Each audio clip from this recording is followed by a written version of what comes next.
Good morning, everyone. This is Dr. Rhonda Farrell, and I am the success strategist bringing you today the power of Ikigai. We're joining week 21 of the Spotlight on Strategies to bring you the latest and greatest tips, tools, and techniques to allow your business not only to thrive, but to scale exponentially in 2024 and beyond. Typically, we're talking about Ikigai in the context of a person and them optimizing their potential, because Ikigai is a Japanese word for your reason for being.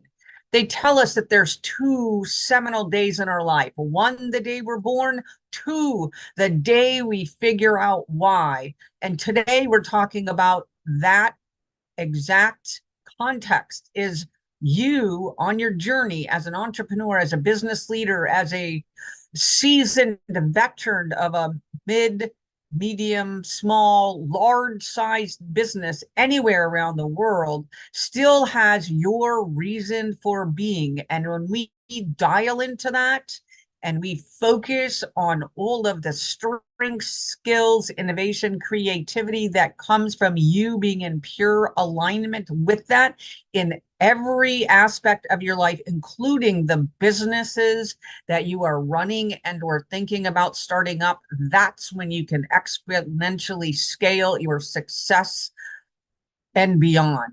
So today, a few core principles. Again, Ikigai, Japanese concept. I invite you to Google it, but it is your reason for being. It is your life force. It is what gives you life.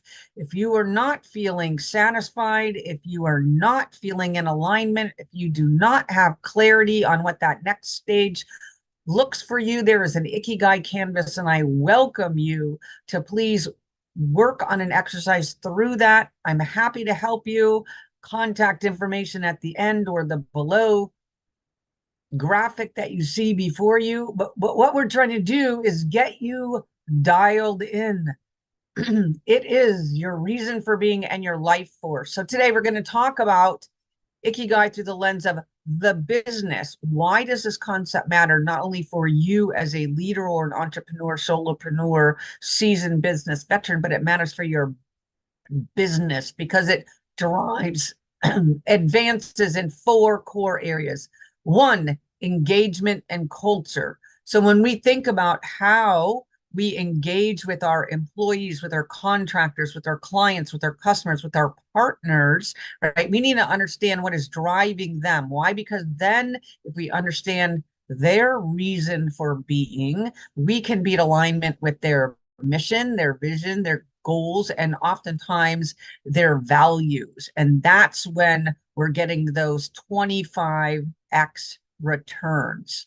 The next thing is culture, right? If we can be open to learning more about what our team members are doing, that broad swath of team members, and we're constantly pulling from them what is their why, and we're implementing an alignment operation within our organizations, we're going to get that consistently. And ultimately, that's going to change the culture, because what happens when we have clarity, alignment, performance goes through the roof, quality goes through the roof, excellence goes through the roof, right? Because all of these things, when we go back to our roots of it's all about the people, we can understand what matters most to you, what matters most to the organization. How do we create those strong chess moves to put the right person in the right place for the right opportunity and be flexible and have that be optimized for driving organizational value growth. The next part we touched upon a little bit, and that's about innovation and creativity. When people are aligned in their purpose, when their reason for being is being fulfilled, it's like a rocket booster occurred in them, but also that portion of the organization or your organization writ large, depending on where that person is. And so what we want to do is we want to create these rocket boosters across the organization at all levels. We want to be able to really create these catalysts in every single portion of our organization. Shouldn't matter what the level, shouldn't matter what the title, shouldn't matter what aspect of the organization they're involved with. This can equally apply to our clients and customers, to our partners, to W-2 employees, to contractors, to our executive suite, to our middle management, and to our SMEs. What's most important is we are learning about, again, their reason for being, their purpose. When those are in alignment, then we can more effectively harness and utilize the skills, knowledge, and abilities that they bring to the table.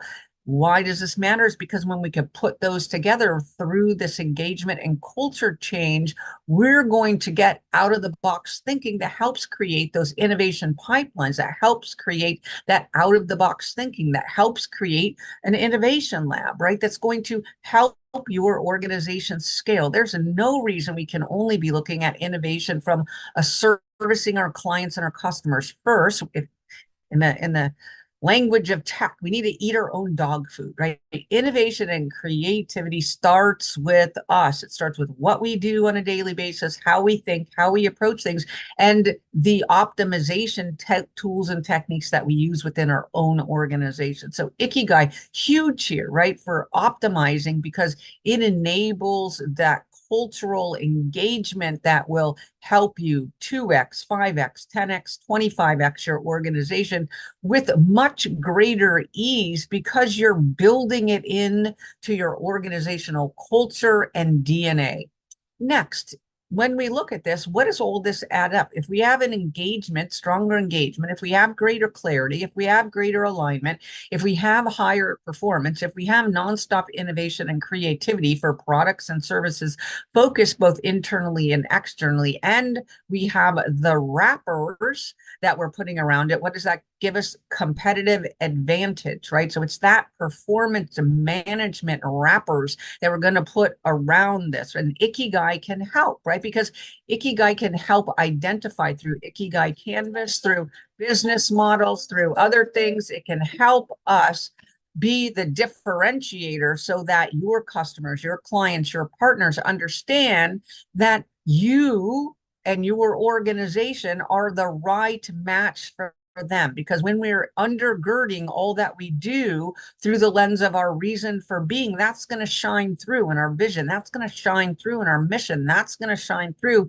in our strategic goals. When we hire, when we interview, when we integrate, when we onboard, when we integrate, when we work with that myriad of stakeholders, what we're trying to do is light that fire, light the fire of Ikigai, right? Because if we can continue that, that is going to show a strong purpose and a brand to all of our most important stakeholders. That's going to attract investment, partnerships, and heighten your market share.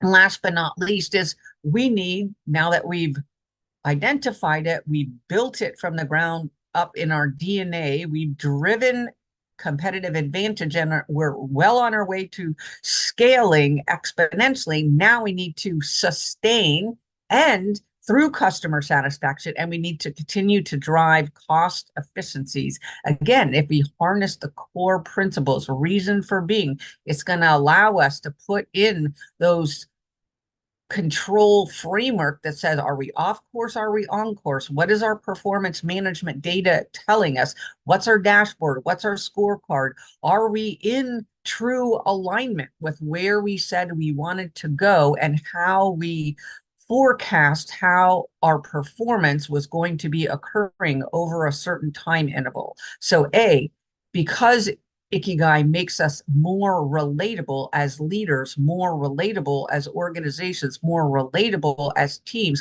more open to engagement, more open to understanding what's at the core that each of those personnel that are coming in and through our organization have and stand for, then we're going to be able to harness them more effectively, and we're going to be able to drive efficiencies. We're going to be able to drive effectiveness. We're going to be able to drive productivity gains. And And we're going to be putting out into the world the fact that we have strong business practices that are sustainable. And ultimately, what that's going to lead to is stronger long-term viability. So today, this is Dr. Rhonda, the CEO of Global Innovation Strategies, these success strategies, bringing you the power of Ikigai for driving business success. These four concepts, we can work with you on an Ikigai canvas for yourself or for your business. Happy to engage with you to see how we could exponentially drive progress and scale for you and your business. You can reach me at CEO@globalinnovationstrategies.com. And we will see you next week with more tips, tools, and techniques on Spotlight on Success series for week 22.